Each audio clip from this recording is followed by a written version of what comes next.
Okay, so let's start with this final segment of this chapter where we will talk about conservation of soil and well have this like end this chapter, right? तो हम लोग conservation of soil के बारे में बात शुरू करते हैं। तो इतना तो हम लोग को पता है कि सॉइल जो है वो बहुत ही इम्पोर्टेंट नेचुरल रिसोर्स है, राइट? इनफैक्ट हमारे अस्तित्व के लिए, हमारे एग्जिस्टेंस के लिए जो है आवश्यक रिसोर्स है। और दूसरी बात यह कि nature took millions of years to form soil. प्रकृति को जो है कह सकते हो कि करोड़ों साल लगे हैं इनफैक्ट सॉइल को बनाने में। जो so we should protect the soil from its erosion, क्योंकि हम लोगों ने देखा है किस तरह से इरोजन जो है वो सॉइल को बिल्कुल बैरन बना देता है, बंजर बना देता है, जिस तरह से चंबल की घाटी में हो चुका है।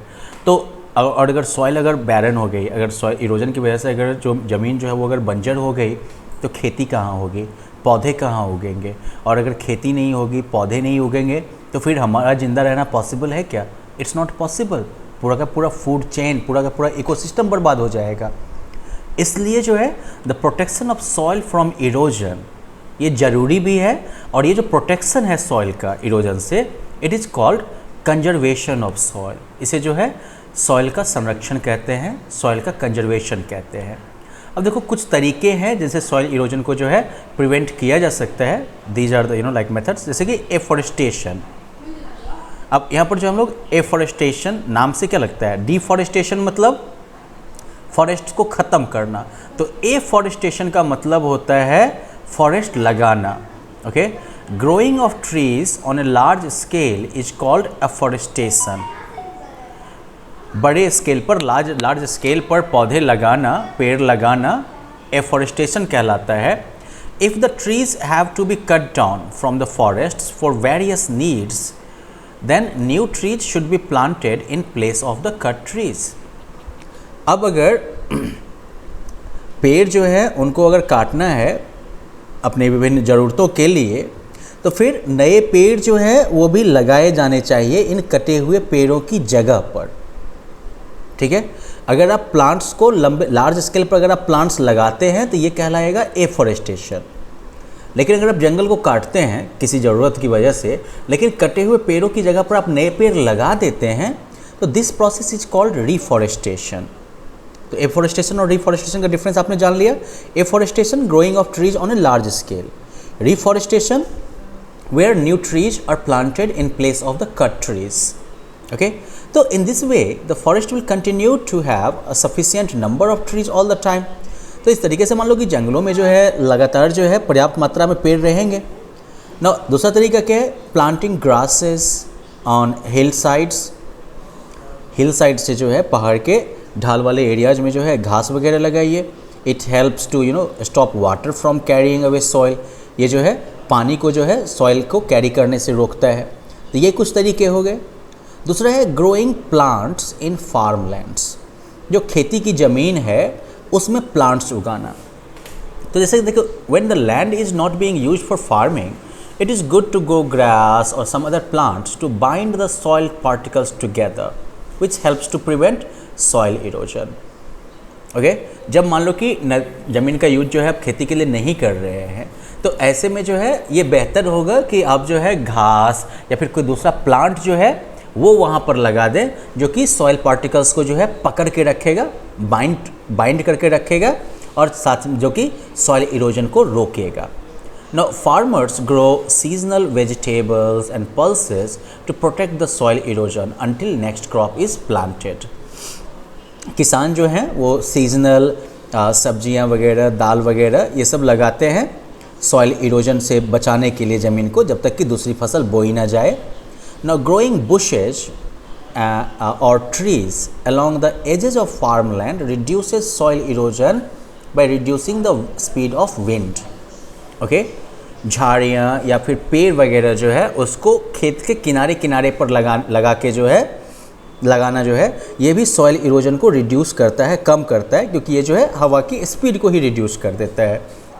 अब अगर हवा की स्पीड कम हो जाएगी तो ये ज़्यादा मिट्टी भी अपने साथ कैरी उड़ा के नहीं ले जा पाएगी, और मिट्टी अगर अपने साथ नहीं उड़ा के ले जाएगी तो मतलब सॉइल इरोजन नहीं हो पाया ना, बच गई सॉइल की जान।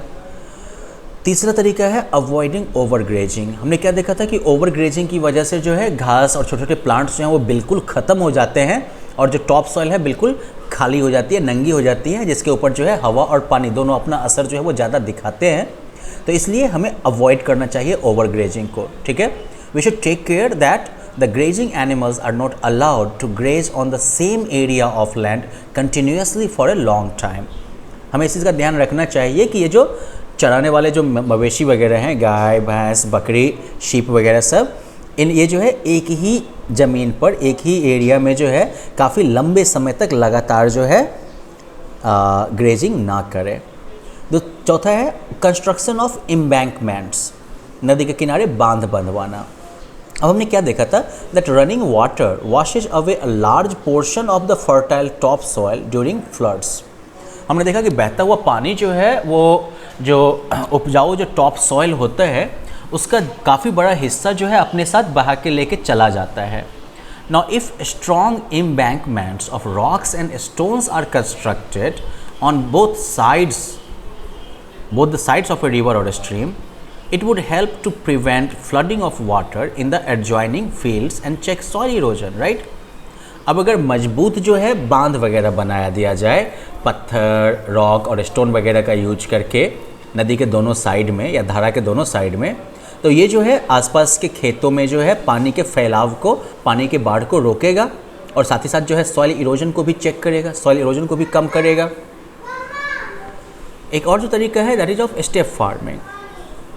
स्टेप फार्मिंग में क्या होता है, तो देखो ऑन हिल स्लोप्स, जो पहाड़ का ढाल होता है, देखो ये हिल स्लोप हो गया, तो पहाड़ के ढाल वगैरह पर क्या होता है, the flow of rain water is very rapid. Rain water का जो बहाव है वो काफ़ी तेज़ होता है। It carries away a lot of fertile top soil, ये जो है अपने साथ ढेर सारी जो है उपजाऊ मिट्टी को लेकर निकल जाती है। Now farming is done by cutting steps in the hill slopes. तो इसमें जो खेती होता है तो हम क्या करते हैं कि हिल के स्लोप में जो है सीढ़ियाँ बना देते हैं, स्टेप्स टाइप का बना देते हैं, सीढ़ियाँ बना देते हैं। This method is called terrace और स्टेप फार्मिंग। ये देख रहे हो, ये जो है इसे टेरेस या स्टेप फार्मिंग कहते हैं, जहाँ पर पहाड़ के ढाल को जो है काट काट के सीढ़ियाँ में बदल दिया गया। तो इससे क्या हो जाएगा, तो well it reduces the speed of water as it flows down. अब मान लो कि पहले क्या होता, पूरा ढलान होता तो पानी इधर से बहती और धीरे धीरे जैसे जैसे नीचे बढ़ती जाती है इसकी स्पीड जो है बिल्कुल बूम बूम बढ़ती जाती है एकदम से, राइट। लेकिन अब क्या हो गया, ये स्टेप्स आ गए, तो मतलब क्या हो गया, यहाँ से पानी गिर के आई, अब इस स्टेप पर अचानक से क्या होगा, स्लोप खत्म, बिल्कुल फ्लैट सरफेस है। फ्लैट सरफेस पर पानी धीरे धीरे फिर आगे बढ़ेगी, फिर अगले स्टेप पे जाके नीचे जरूर आएगी या थोड़ी कम मात्रा में आए, जो भी है आएगी, लेकिन फिर से क्या होगा, इसका मोमेंटम नहीं बनेगा क्योंकि फिर से फ्लैट वाला लैंड आ गया, राइट। फिर से इसकी स्पीड कम होगी। तो इस तरह से पानी ऊपर से नीचे जरूर ट्रैवल करेगी लेकिन इसकी स्पीड जो होगी वो कम होगी, ठीक है। तो इसकी वजह से क्या होगा, जब चूंकि इसकी स्पीड कम होगी, पानी के बहाव जो है वो कमज़ोर होगी, तो इसकी वजह से सॉइल इरोजन कम होगा। Also the soil eroded from one step is deposited on the next step. ये भी एक फ़ायदा है ना, यहाँ से अगर मान लो कुछ मिट्टी काट के लाए भी पानी, टॉप सॉइल कुछ बहा के भी लाए, तो वो इस वाले पर जैसे ही पानी का फ्लो कमज़ोर पड़ेगा तो वो सॉइल तो यहाँ पर गिर जाएगा, यहीं पर अटक जाएगा। तो इस तरीके से क्या हो गया, तो ये जो है loss of fertile top soil जो है वो घट जाता है। ये नहीं कह सकते कि बिल्कुल बंद हो जाता है, एटलीस्ट घट जाता है। तो फ़ायदा हुआ ना, नहीं मामू से काना मामू भी बढ़िया है, होना चाहिए। तो well let us look at the key words of this chapter now. First is weathering. Weathering क्या हो गया कि रॉक्स वगैरह का जो ब्रेकिंग होता है सॉइल पार्टिकल्स में रेन, विंड और सन के एक्शन की वजह से, ये हो गया आपका weathering. So basically soil is formed by the weathering of rocks due to the effects of rain, wind and sun. Rain, wind and the sun of course. फिर टॉप सॉइल क्या हो गया, तो टॉप सॉइल जो है ये सबसे ऊपर वाला सॉइल का लेयर है जिसमें कि सारी खेतीबाड़ी की एक्टिविटीज जो है वो होती है। सब सॉइल जो है वो सेकेंड लेयर ऑफ सॉइल है जिसमें कि बहुत कम ह्यूमस होता है, पानी इसमें मौजूद होती है ऑफ कोर्स, जो आप लोगों को याद होगा। बेड रॉक जो है ये थर्ड लेयर ऑफ सॉइल है जिसमें कि बड़े बड़े पीसेज होते हैं रॉक्स के। सॉइल इरोजन में जो टॉप सॉइल जो होता है, जो टॉप ऊपर वाला जो टॉप लेयर जो होता है सॉइल का, वो हट जाता है। डिफॉरेस्टेशन का मतलब हो गया जब आप पेड़ को काफ़ी बड़े स्केल पर काटते हैं पेड़ों को, ये दैट इज डिफॉरेस्टेशन। दूसरी तरफ एफॉरेस्टेशन, जबकि आप पेड़ों को काफ़ी लार्ज स्केल पर उगाते हैं। सॉइल कंजर्वेशन का मतलब हो गया सॉइल को इरोजन से बचाना। तो well the key points from this chapter is that soil जो है this is the upper most layer of the earth. ये जो है अर्थ का सबसे अपर मोस्ट लेयर है जिसमें कि बहुत ही फाइन पार्टिकल्स होते हैं रॉक्स के, फिर ऑर्गेनिक मैटर के और मिनरल्स के। सॉइल जो है वो रॉक्स वगैरह के टूटने से बना है, ठीक है ना, रॉक्स के बहुत छोटे छोटे पीसेस में टूटने से बना है। और ये टूटना जो है वो बार बार सूखने, गर्म होने और ठंडा होने की वजह से, सूरज, हवा और बारिश के प्रभाव से बार बार सूखने, गर्म होने और ठंडा होने से ये सॉइल जो है बनता है, ये रॉक जो है वो टूटता है।